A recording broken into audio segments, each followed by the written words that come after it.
नमस्ते दोस्तों, स्वागत है आपका ट्रूथ द हिडन रियल में। यहाँ हम आप टकलाते हैं वो कहानियां जिनमें सच्चाई और डर दोनों साथ साथ चलते हैं। तो आज की रात तैयार हो जाइए एक ऐसे अनुभव के लिए जो शायद आपकी सोच बदल दे। चलिए शुरू करते हैं। उस रात पुणे में हल्की बारिश थमने के बाद एक अजीब सी ठंड पसरी हुई थी। रात के 1:30 बजे की हवा में वो खामोशी थी जो किसी बड़े तूफान के बाद ही मिलती है।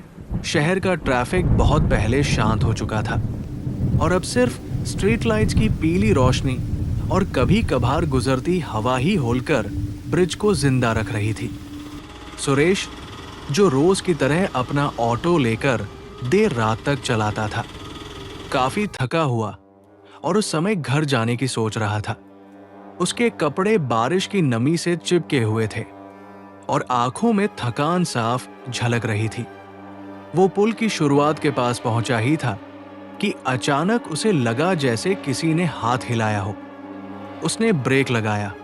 सड़क किनारे एक औरत खड़ी थी, सफेद कपड़े, भीगे हुए लंबे बाल और एक ऐसी ठंडक जो दूर से भी महसूस हो रही थी, जैसे किसी ठंडी धुंध का हिस्सा बनकर खड़ी हो।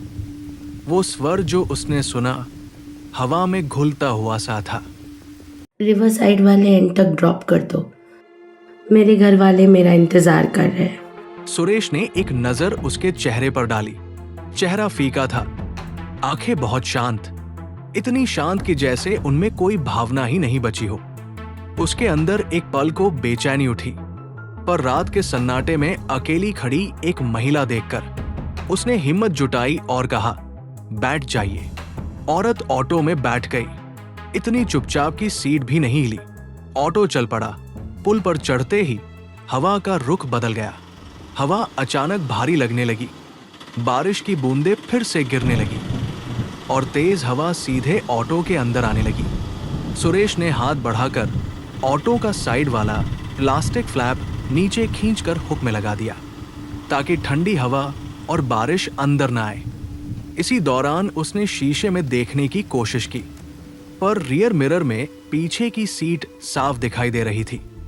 कोई नहीं, सीट पर बस थोड़ी नमी थी, मानो बारिश का पानी हो। उसकी सांस हल्की सी अटक गई।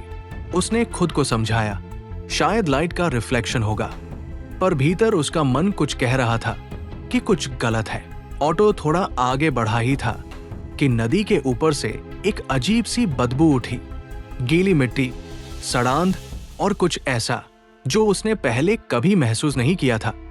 तेज हवा फिर अंदर घुसने लगी। सुरेश ने दूसरा फ्लैप भी नीचे कर दिया, जिससे ऑटो के अंदर का हिस्सा लगभग बंद जैसा महसूस होने लगा। और तभी धीरे से वही आवाज सुनाई दी, मैं यहीं उतरूंगी। आवाज पहले से ज्यादा साफ थी, ज्यादा जिंदा, या शायद ज्यादा मरी हुई। सुरेश ने आगे देखा।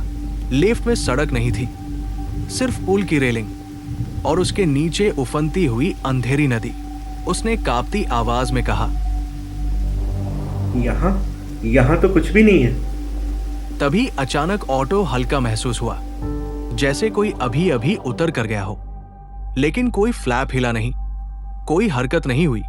बस नमी और ठंड का एक झोंका उसके कान के पास से गुजरा। सुरेश के हाथ कांपने लगे। उसने पीछे देखने की हिम्मत जुटाई। पहले कुछ नहीं दिखा, फिर जैसे धुंध के अंदर कोई आकार बनने लगा। वही औरत, लेकिन अब उसका चेहरा साफ था। उसकी आंखें गहरी, खाली, पानी से भरी नहीं, बल्कि पानी जैसी ही थी, जैसे आंखों में पुतलियां ही न हो, सिर्फ काली लहरें हों। वो धीरे धीरे मुस्कुराई। उस मुस्कान में कुछ भी इंसानी नहीं था। उसने कहा, पिछली बार उन्होंने मुझे घर तक पहुंचने नहीं दिया था। उसकी आवाज अब सामान्य इंसानी आवाज जैसी नहीं रही, ये किसी गहरी सुरंग से आती गूंज जैसी लग रही थी। सुरेश पूरी ताकत से चिल्लाना चाहता था, पर आवाज जैसे उसके गले में फंस गई। औरत एक पल में पीछे हट गई और नदी की ओर झुककर, जैसे किसी अदृश्य हाथ ने उसे खींच लिया हो, नीचे गिर पड़ी। सुरेश ने सामने देखा। नदी का पानी शांत था, बिल्कुल शांत, जैसे उसने किसी को निगल ही नहीं लिया हो। अगले ही सेकंड ऑटो का इंजन बंद हो गया, बिना किसी वजह, बिना किसी आवाज के। फिर एक जोरदार झटका, इंजन अपने आप चालू हो गया। डैशबोर्ड की लाइटें टिमटिमाने लगी, जैसे कोई उनके साथ खेल रहा हो। पीछे से हवा गुजरी, ठीक वैसी जैसे कोई तेजी से अंदर बैठा हो या बाहर उतर रहा हो, पता नहीं। सुरेश ने ऑटो मोड़ा और पागलों की तरह वहां से भागा। हवा के साथ उसे लगा जैसे कोई उसके कानों से बहुत पास फुसफुसा रहा हो। इंतजार कर रहे हैं। अगली सुबह पुलिस को पुल के किनारे सुरेश का ऑटो मिला। साइड फ्लैप आधे खुले हुए, हेडलाइट जल रही और ड्राइवर की सीट पर पानी टपकने के निशान, जैसे कोई बहुत भीगा हुआ बैठा हो। लेकिन सुरेश कहीं नहीं मिला। सीसीटीवी फुटेज निकाला गया, उसमें एक और भी डरावनी बात सामने आई। ऑटो अकेला चलता हुआ दिखाई दे रहा था। उस रात उसमें कोई सवार नहीं था। पुल के बिल्कुल बीच में ऑटो अचानक रुकता है। 2 सेकंड, 3 सेकंड, फिर जैसे किसी अदृश्य यात्री ने उतरने का इशारा किया हो, ऑटो आगे बढ़ जाता है। फुटेज में नदी की तरफ देखते हुए एक हल्की सफेद परछाई भी दिखाई दी, बहुत धीमी, बहुत धुंधली, जैसे पानी के ऊपर किसी की आकृति तैर रही हो। कहते हैं आज भी देर रात होलकर ब्रिज से गुजरते हुए अगर आपको सड़क किनारे कोई सफेद कपड़ों में दिखे तो नजरें ना मिलाइए, क्योंकि वो सिर्फ लिफ्ट नहीं मांगती, वो घर पहुंचने आई है किसी के भी साथ।